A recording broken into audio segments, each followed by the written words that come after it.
Wewe ulikutana na nani kwani? Huyo mkaka na kama kula sana hela zake. Kwani kula hela zake. Kila siku namdanganya nakuja geto nakuja geto. Mwisho wa siku kama kulia timing bwana. Twende geto na wewe ukaenza. Nikaenda bwana. Si nishaza nikaenda kule nakula tu chips huku naondoka na nipa nauli 10,015 naondoka. Sasa mwenzangu wewe kanikuta kitu leo. Anajua Mungu. Kweli bwana yule nimeenda pale bwana ajifanya yuko romantic. Mama mdoto yeye kitandani. Mara kagemea huko. Karukia huko mimi tena mwangalia. Wewe mdomo unaenda sehemu moja. Ndio nimeenda na ndio nishachanganyikana kwanza nikizia nini mai. Mimi tena kidali na ndizi mbili. Bwana vitu vikaja. Nikala sasa ngasemaje hapa nifanyeje? Bwana anataka mzigo. Nifanyeje mimi nikimbie? Fanya kama unaoji. Nikasema sasa ngoja nichukue simu. Si ndio kuchukua simu? Ngoja nimtafute mdogo wangu mmoja anaitwa Swaumu. Nikamtumia simu mdogo wangu yeye. Nipigie simu. Alafu sema hivi, babako kafariki.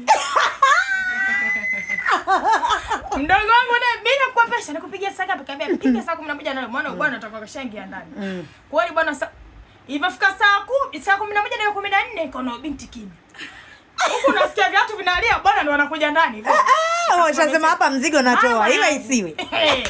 Nikatuma message haraka mdogo wangu fanya haraka utanzalisha bibi dada yako. Mdogo wangu bila kuchelewa akapiga hapo hapo. Na kwa kuigiza kwa vizuri akaanza. Na nini? Baba kafariki. Mimi mama nikajifanya nimetupa simu chini ti. Nikaifanya machozi tena nilivyokuwa na machozi ya karibu baada machozi kwanza kumagika. Nikaanza kulia. Bwana tena wale kuja kunidambesha nalia nini? Kwani ulivyokuwa unamuona wewe bwana unavyomuona anaonekana kama mzigo. Bwana mzigo uko huku kwenye goti. Unajua goti? Mzigo upo kwenye goti. Basi kutaka kufuta kizazi. Nikasema ni hapa bila kutumia mbinu ya baba kafariki sitoboi. Maana atakuwa kule figo kule mama mdote na bidi tafikiri inavyojishwa na wachawi. Operation tokomeza. Mdogo wangu akapiga simu muda ule analia. Na nilimsati vizuri. Akawa analia dada. Baba yako amefariki. Sasa lakini huyu alipokuwa anaongea dakika mwisho alikuwa anaenda kucheka. Kabidi nikate pale. Nikakata simu. Mimi kwa sicheki. Saumu. Ulikuwa unaenda kucheka. Wewe unasikiliza. Ulikuwa unaenda kucheka kwa sababu leo alikuwa ananichekesha futu barabarani. Mimi kama nicheke ndio jamani ya leo. Wadada tupunguze kaka.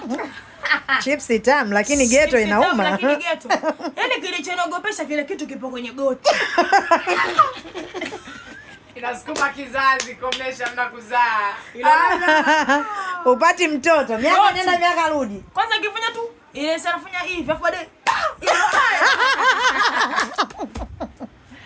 Tenge kweli. Kizazi kile. La mna kuzaa. Na nashukuru Mungu kwa kunitoa kwenye msiba. Mnamkumbuka huyo shoga yangu nilihadithia story yake, wewe alifanya na majini alikutana na mbaba na kitu hichi.